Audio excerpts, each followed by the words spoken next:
आप सबका मैं फिर से एक बार अपने चैनल आओ सीखो आईबीसी पे स्वागत करती हूँ। मैं Sucheta Gupta, by profession company secretary and IBC and corporate law advisor एक नए केस के साथ उपस्थित हुई हूँ। और आज मेरा एक मैसेज भी रहेगा वीडियो के अंत में सीएस के लिए, कंपनी सेक्रेटरीज़ के लिए। तो प्लीज़ वीडियो को अंत तक ज़रूर देखिएगा। और अगर आपको पसंद आ रहा हो मेरा वर्बल वे ऑफ केस समझाने का, तो प्लीज़ चैनल को लाइक शेयर एंड सब्सक्राइब करिएगा। और ये जो कि मोटिव मैं पहले ही बता चुकी हूँ आपको कि एक तो प्रोफेशनल्स को हमेशा याद रहे वो केस, और दूसरा मोटिव ये है कि जो होम बायर्स हैं, फ्लैट बायर्स हैं, या कोई लोन प्रोवाइडर दे रखे हैं या जिन्होंने मटेरियल सप्लाई की हुई है, गुड्स दिए हैं, सर्विसेज दी हैं, तो ऐसे लोगों को जिनके क्लेम्स बनते हैं कंपनी पे, तो उनको भी एक लेमैन की लैंग्वेज में उनको भी समझ आए कि इस केस में ये हुआ था और मेरा ये केस है, तो मेरे केस में ये हो सकता है। तो बेसिकली मेरा मोटिव एक वो भी है, उनको लेसन देना। तो शुरू करते हैं एक नया केस। ये एनसीएलटी का जजमेंट है, न्यू दिल्ली प्रिंसिपल बेंच का, जिसमें मैटर है jubilee metal private limited versus Surendra Raj Kang resolution professional of Meteneer limited and ANR. तो ये जो कंपनी थी मेटेनियर लिमिटेड, ये कॉरपोरेट डेटर है। ये बेसिकली सीआईआरपी में चली गई थी और इसमें रिजोल्यूशन प्रोफेशनल अपॉइंट हुए थे सुरेंद्र राज कैंग। तो इन्होंने एक रिजोल्यूशन प्लान इनवाइट किया था, रिजोल्यूशन प्लान के लिए इनविटेशन दिया था, और उस रिजोल्यूशन प्लान को लेने के लिए कुछ इन्वेस्टर्स इंटरेस्टेड हुए थे। उसमें ये जुबिली मेटल प्राइवेट लिमिटेड का प्लान आया था, और ये एक सक्सेसफुल रिजोल्यूशन एप्लीकेंट है ये, जिन्होंने इस मैटर में अप्लाई किया था। तो अभी मैं थोड़े से आपको इसके ब्रीफ फैक्ट्स देना चाहूँगी इस केस के, वो क्या हैं। तो एक बार वो मैं आपको एक्सप्लेन कर देती हूँ, जिससे कि आपको केस समझने में थोड़ी सी ज़्यादा आसानी हो जाएगी। तो शुरू करते हैं।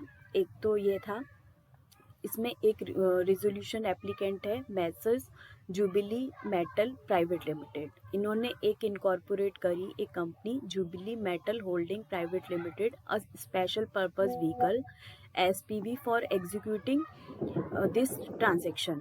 तो ये जो एसपीवी, ये वाला ट्रांजेक्शन एग्जीक्यूट करने के लिए इन्होंने ये कंपनी बनाई। Messrs jubilee metal private limited ये एक 100% ओनली ओन सब्सिडरी थी of Saura mineral private limited की। जो जुबली मेटल प्राइवेट लिमिटेड है, ये एक सब्सिडरी कंपनी थी, और सब्सिडरी कंपनी थी तो इसकी होल्डिंग कंपनी थी शौरा मिनरल प्राइवेट लिमिटेड। अब आपको तो पता है, सारे प्रोफेशनल्स को पता है सब्सिडरी क्या है और होल्डिंग्स क्या है, बट मैं फॉर द बायर्स और बाकी लोगों के लिए एक बार बता दूं कि सब्सिडरी कंपनी वो होती है जिसके शेयर्स किसी दूसरी कंपनी में ने, अगर 100% सब्सिडरी है, ओनली ऑन सब्सिडरी है, तो इसका मतलब है कि उसके सारे शेयर्स किसी दूसरी कंपनी ने परचेज करे होते हैं, और जिसने परचेज किए होते हैं वो होल्डिंग कंपनी होती है। तो जो जुबिली मेटल प्राइवेट लिमिटेड है वो एक सब्सिडरी कंपनी थी शौरा मिनरल प्राइवेट लिमिटेड की, और ये फर्दर सब्सिडरी थी Shaura capital FZD Ajman UAE of India की, मतलब ये बाहर की कंपनी थी, इसकी ये सब्सिडरी थी। तो बेसिकली ये था कि jubilee metal holding private limited 100% इसमें शेयर होल्डर बनी, मेटेनेयर के सारे शेयर्स इसने खरीदे। और जुबिली मेटल प्राइवेट लिमिटेड, जो जुबिली मेटल प्राइवेट लिमिटेड थी, वो 100% उसके पास शेयर्स थे, किसके? Jubilee metal holding private limited के। और जो शौरा मिनरल्स प्राइवेट लिमिटेड थी उसके पास 100% शेयर्स थे जुबिली मेटल प्राइवेट लिमिटेड के। और शौरा कैपिटल थी, उसके पास 100% शेयर्स थे ऊपर वाली कंपनी के, शौरा मिनरल्स प्राइवेट लिमिटेड के। जो गौरव गुप्ता थे, जो वो बेसिकली देखा जाए तो वो एक बेनिफिशियल शेयर होल्डर थे, मतलब उन्होंने 100% पूरे शेयर्स होल्ड कर रखे थे, जो कि शौरा कैपिटल एफजेडी एजमैन यूएई की जो कंपनी थी उसके पूरी 100% होल्डिंग गौरव गुप्ता जी के पास थी। तो बेसिकली देखा जाए तो मोटा मोटी एक तरीके से गौरव गुप्ता ही इसमें रिजोल्यूशन एप्लीकेंट है, जिन्होंने सबके बिहाफ पे शेयर्स होल्ड कर रखे थे। तो अब हुआ क्या इस केस में बेसिकली कि सबसे पहले तो इन्होंने रिजोल्यूशन प्लान दिया, रिजोल्यूशन प्लान इनका अप्रूव हो गया और इसमें एडजुडिकेटिंग अथॉरिटी ने भी इनका प्लान अप्रूव कर दिया। अब उसके बाद का क्या हुआ वो मैं आपको पूरा बैकग्राउंड बताती हूँ। इसमें फिर इन्होंने जब इनका सारा रिजोल्यूशन प्लान किया, अप्रूव हो गया, तो अब को वहाँ पे ये जब ये जो गौरव गुप्ता जी हैं, इन्होंने शेयर होल्डिंग है वो ट्रांसफ़र कर दी, वो इन्होंने ट्रांसफ़र कर दी किसी दूसरे थर्ड पार्टी को, इन्होंने उसको शेयर को ट्रांसफ़र कर दिया। तो जब वो शेयर होल्डिंग इन्होंने जब ट्रांसफ़र कर दी तो इट मीन्स तो नेचुरली इनके पास जब 100% है तो वो सारी जितनी भी कंपनीज थी जो होली ओन्ड थी या जो सब्सिडरीज थी उनकी सारी शेयर होल्डिंग बदल गई। तो बेसिकली जो गौरव गुप्ता जी के पास सबकी शेयर होल्डिंग थी वो थर्ड पार्टी की शेयर होल्डिंग बन गई और बेसिकली वो जो रिजोल्यूशन एप्लीकेंट है वो बिल्कुल ही चेंज हो गई उसमें शेयर होल्डिंग। तो अब जब ये सारा काम हुआ तो अब क्योंकि ये as per the resolution plan के अकॉर्डिंग था नहीं, क्योंकि रिजोल्यूशन प्लान में लिखा हुआ था कि 5 साल तक आप अपनी शेयर होल्डिंग ट्रांसफ़र नहीं करोगे, ना आप डायरेक्टर्स चेंज करोगे। तो इनके केस में तो ये हुआ कि इन्होंने सारी शेयर होल्डिंग पूरा हिसाब किताब ही बदल गया। पूरा जो पार्टी थी जिसने खरीदा था ही नहीं जिसने इसको परचेज किया, इस कंपनी में इन्वेस्टमेंट करी, तो रिजोल्यूशन उन्होंने एक एप्लीकेशन फाइल करी एनसीएलटी में कि ये सारा काम हुआ है इस कंपनी में और ये पूरी शेयर होल्डिंग चेंज हो गई है, तो हम इसको सीओसी विड्रॉ करना चाहती है। एक तो प्लान को ये विड्रॉ करना चाहती है, दूसरा इसमें क्वेश्चन था कि आप जब विड्रॉ करेगी प्लान तो जो प्लान जब अप्रूव हुआ उसमें जितना भी टाइम लगा तो क्या उसका भी एक्सक्लूजन मिलना चाहिए, क्योंकि वो फिर से इनवाइट करेंगे, फिर से किसी को बोलेंगे कि आप इन्वेस्ट करो, तो वो तो टाइम टेकन होगा। और 180 डेज़ का आपको पता ही है कि इसमें 180 डेज़ का टाइम बाउंडिंग है ये। तो एक तो वो एक्सक्लूड किया जाए टाइम, जो उस समय का जो भी अप्रूव हुआ है प्लान उसमें जो टाइम गया है। और दूसरा ये है कि क्या ये पावर है एडजुडिकेटिंग अथॉरिटी को कि वो एक्सक्लूड कर सकती है इस टाइम को। फिर दूसरा था ये कि जब हम कोई रेजोल्यूशन प्लान सबमिट करते हैं तो हमें एक परफॉर्मेंस गारंटी भी देनी होती है। जब अप्रूव हो जाता है रेजोल्यूशन प्लान तो फिर हमें सीओसी से तो एक परफॉर्मेंस गारंटी हम सबमिट करते हैं, तो उसकी एक टाइम लिमिट होती है कि हमें इतने टाइम में वो परफॉर्मेंस गारंटी सबमिट करनी है। तो वो इसमें सबमिट हो चुकी थी, तो 20 करोड़ की परफॉर्मेंस गारंटी सबमिट हुई थी, तो क्या वो फॉरफिट कर सकती है सीओसी? क्योंकि वो बेसिकली टर्म्स होते हैं कुछ रिजोल्यूशन प्लान जब हम सबमिट करते हैं तो उससे पहले एक आरएफआरपी होता है।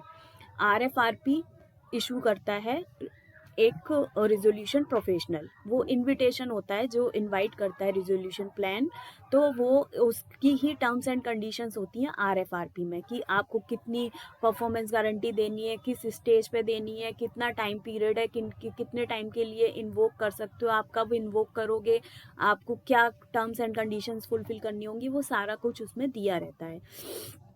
तो बेसिकली हुआ क्या, जब इनका प्लान अप्रूव हो गया और ये सारी शेयर होल्डिंग और डायरेक्टरशिप सारा कुछ चेंज हो गया, तो एनसीएलटी के पास गए ये रिजोल्यूशन प्रोफेशनल कि ये सारा कुछ इसमें हो रहा है और पूरा प्लान ही चेंज हो गया, पार्टी ही चेंज हो गई, तो अब सीओसी इसमें इंटरेस्टेड नहीं है और सीओसी इसको विड्रॉ करना चाहती है।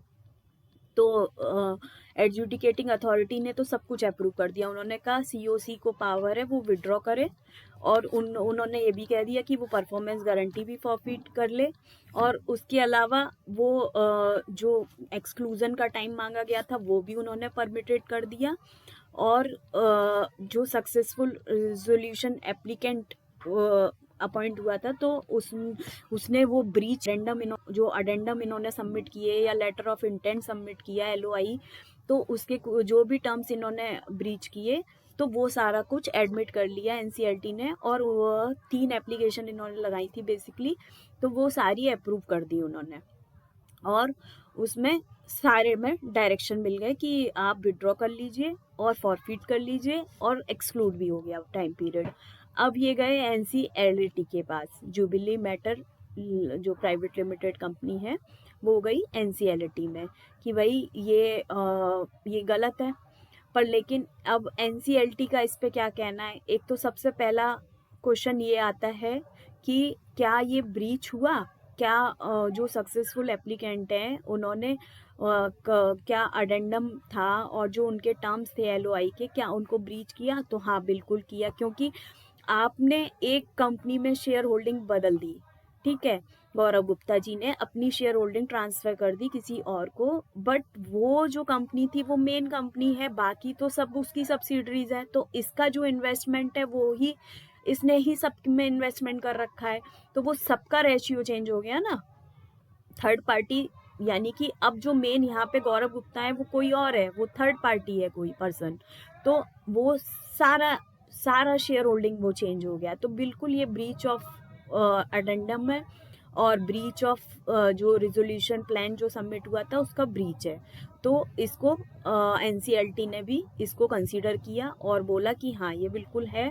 और उसके बाद क्वेश्चन आ रहा था कि COC क्या विड्रॉ कर सकती है इस टाइप से रिजोल्यूशन प्लान, जो कि अप्रूव हो चुका है ऑलरेडी NCLT से, तो बिल्कुल कर सकती है। उसमें NCLT ने भी यही बोला कि बिल्कुल कर सकती है और दोबारा से फ्रेश फॉर्म G इशू करने का भी डिसीजन दिया कि वो भी कर सकती है वो, और जो टाइम पीरियड है जो एक्सक्लूड करना है वो भी एक्सक्लूड कर सकती है। एडजुडिकेटिंग अथॉरिटी को बिल्कुल राइट है कि जहाँ पे टर्म्स ही फुलफिल नहीं हो रहे हैं जिस बेसिस पे हमने रिजोल्यूशन प्लान सबमिट किया था, तो उस केस में COC को पूरी पावर है। और इस केस में ये भी था कि अगर कोई टर्म्स चेंज होते हैं रिजोल्यूशन प्लान के, तो वो सबसे पहले आपको एक अप्रूवल लेनी होगी एटलीस्ट 2 मेंबर से, COC के 2 मेंबर से, वो भी इन्होंने नहीं फुलफिल करा कोई भी कंडीशन, तो उसमें तो बेसिकली पूरे राइट्स बनते हैं। तो यही हुआ कि इसमें जो टाइम पीरियड था वो भी एक्सक्लूड हुआ जो लगा था रिजोल्यूशन प्लान अप्रूव होने में, और जब COC ने अप्रूव किया था उसके बाद जो सबमिट हुआ था, तो वो सारा टाइम पीरियड एक्सक्लूड हुआ और फिर से इनकी फॉरफिट भी हो गई परफॉर्मेंस गारंटी। उसमें ये NCLT ने डायरेक्शन दिया कि RFRP में जो भी टर्म्स एंड कंडीशंस हैं उसके अकॉर्डिंग फॉरफिट होगी इनकी परफॉर्मेंस गारंटी, और COC was precluded from taking any decision to the and withdraw the resolution plan which was earlier approved। ये भी क्वेश्चन था, तो इसमें भी उन्होंने बोला कि बिल्कुल ले सकती है, इसमें COC को पावर है कि वो विड्रॉ कर सकती है, क्योंकि टर्म्स ही चेंज हो जा रही हैं। जहाँ पे रिजोल्यूशन प्लान की टर्म्स ही चेंज हो जा रही हैं, वहाँ पे उस रिजोल्यूशन प्लान को सबमिट करने का तो कोई मतलब ही नहीं हुआ जब पार्टी ही चेंज हो गई है। और बेसिकली वैसे भी हम जाएं, कुछ प्रोविजंस भी हैं जो IBC में भी हैं, वो भी रेस्ट्रिक्ट करते हैं कि आप इतने % शेयर होल्डिंग है या 51% है। सेबी में भी कुछ है प्रोविजंस कि आप इतने % आपको होल्ड करने पड़ेंगे, कुछ एग्जिस्टिंग प्रमोटर्स को देने पड़ेंगे, तो ये हैं IBC में इटसेल्फ है ये सारे प्रोविजन, तो उनके बेसिस पे भी ये एक ब्रीच ऑफ अडेंडम माना गया और ब्रीच ऑफ LOI माना गया। तो मैं आशा करती हूँ आपको मेरा ये केस समझ आया होगा, और इसमें अगर कोई कंफ्यूज़न है कहीं कुछ तो आप मेरे से पूछ सकते हैं। अब दूसरा मेरा ये था कि मैं एक मैसेज की बात कर रही थी, तो मेरा मैसेज है सारे कंपनी सेक्रेटरीज को कि प्लीज़ वो अपीयर होएं NCLT में और अपनी एज अ CS की कैपेसिटी में अपीयर होएं, क्योंकि मैंने देखा है बहुत बार बहुत सारे मेंबर्स हैं जो अपीयर हो रहे हैं बीइंग अ CS भी, बट उन्होंने क्या किया हुआ है कि उन्होंने अपना एडवोकेसी का ले लिया है और अपना CS का सरेंडर कर दिया है COP। तो अगर हमें कोई ज्यूरिडिक्शन मिली हुई है कि हम as a company law we can represent the case, as per IBC we can represent the case, तो why we should appear in the capacity of a lawyer, why we are not appearing in the capacity of a company secretaries.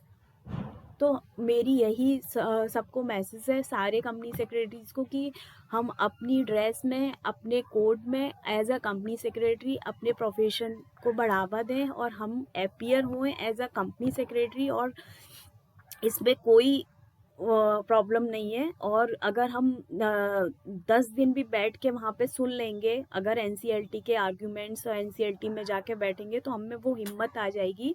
और being a CS हम उस case को इतना अच्छा represent कर सकते हैं कि, क्योंकि मुझे जो लगता है कि हमने जो मेहनत करी है सीएस में, शायद हमने वो मेहनत लॉ एलएलबी करने में नहीं लगाई होगी।